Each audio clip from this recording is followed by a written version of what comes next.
Hi everyone, welcome back to my channel. This is Heidi from My Reading Life, and I'm here tonight to film a tag video, and this is the Top 10s tag.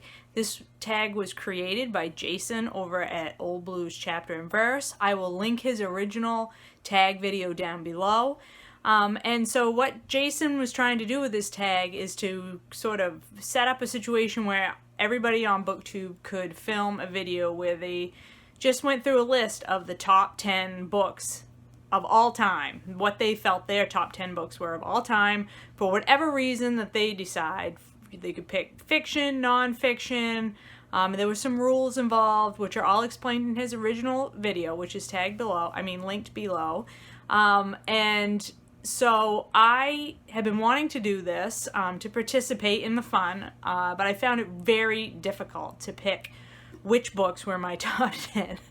And so I had to figure out a way to frame it so that I could actually pick 10, because otherwise I was just driving myself crazy about what my top 10 books were.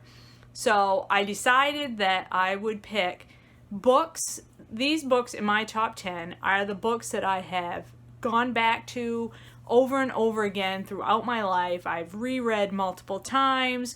They've changed my perspective on the world in some way, but mostly they're the books that I just absolutely love. I reread all the time because I love them so much, and that's for various reasons. There's fiction and nonfiction mixed in here. There's adult and children's books mixed in here. They're just books that I just simply love. They live in my heart as books that I love. So without further ado, I'm gonna go from my 10th favorite book to my first favorite book. So starting with number 10, I have a romance novel, and that is Nobody's Baby But Mine by Susan Elizabeth Phillips. I used to read almost exclusively romance in my, right after college, through having my first two children, having my only two children, my first two children, jeez. Through having my two children, I almost exclusively read romance. And this is a book that I've gone back to time and again, about a woman who she's a scientist and she wants to have a baby, but she doesn't want to get married. She doesn't want the complication of a man. She thinks she's smarter than most men.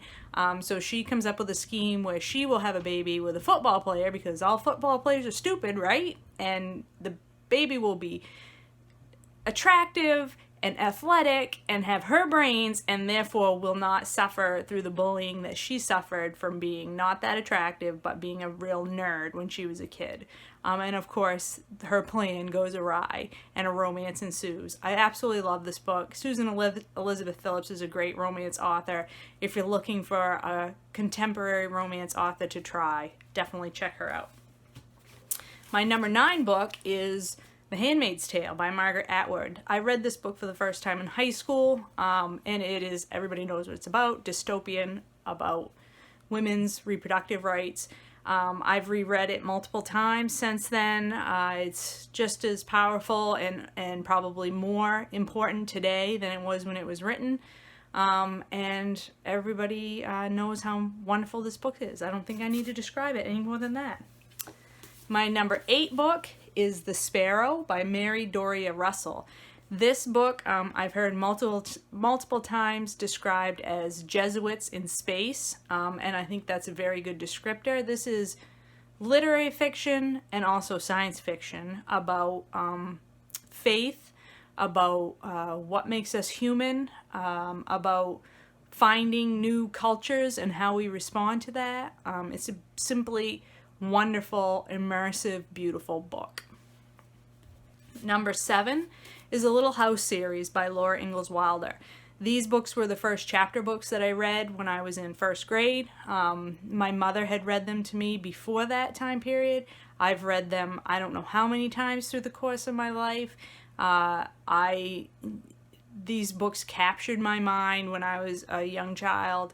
The adventure of them, the romance of them. I know the problems that exist within these books now, but as a kid, these were just wonderful adventure reads and wonderful stories about a time in history that I would love to imagine myself being a part of.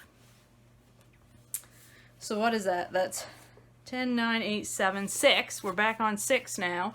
And that is the Harry Potter series.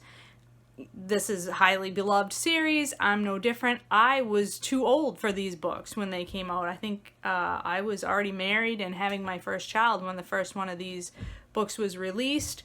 I didn't pay 1 ounce of attention to them until probably 3 books into these being published. My mother, who, as you know, was a teacher, said to me, "Have you heard about these Harry Potter books that everybody's talking about?" And I'm like, "No, and I'm an adult now. I don't read kids' books." And she's like, "Well, I don't know, you might want to try Harry Potter and see what you think." And I think at that point, maybe 4 of the books had already been released.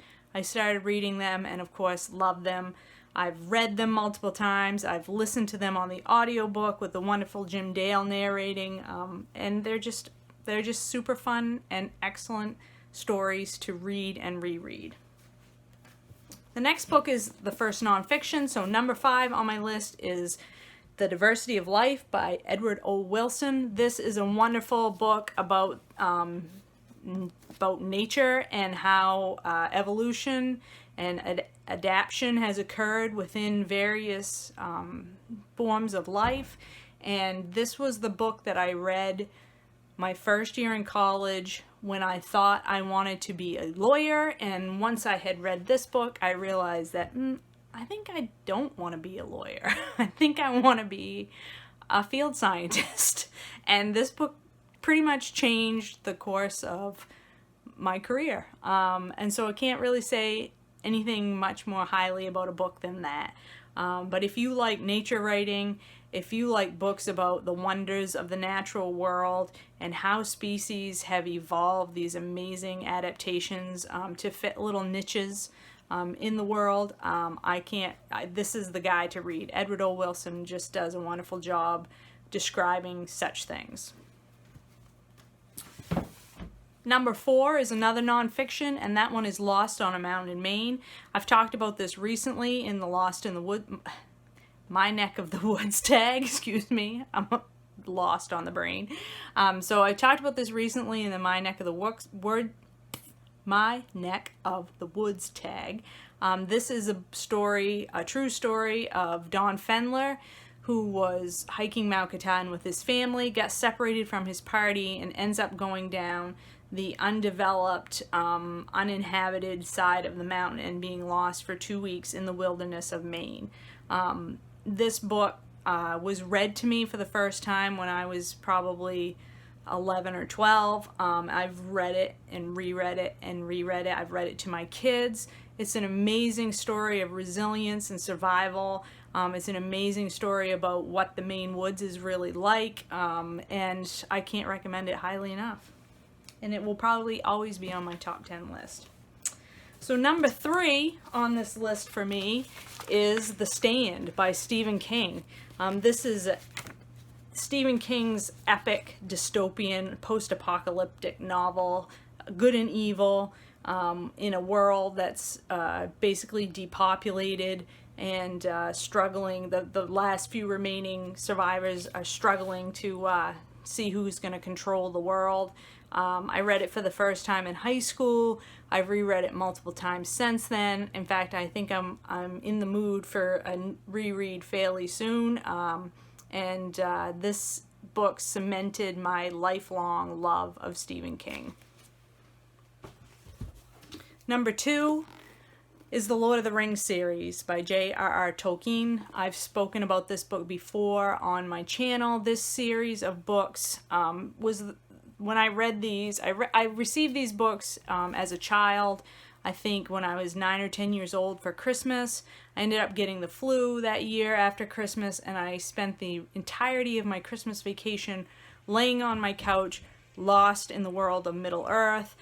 This was the first time I had ever read a book which transported me to another world, and I felt like I was in that world the entire time I was reading these books. I have reread them over and over again, every time feeling lost in this world that Tolkien has created. I know that parts of this are slow, but the overall atmosphere of the book, the wonderful storytelling, the wonderful characters have always been fully immersive for me, and it reminds me of how much stories can transport us to other worlds.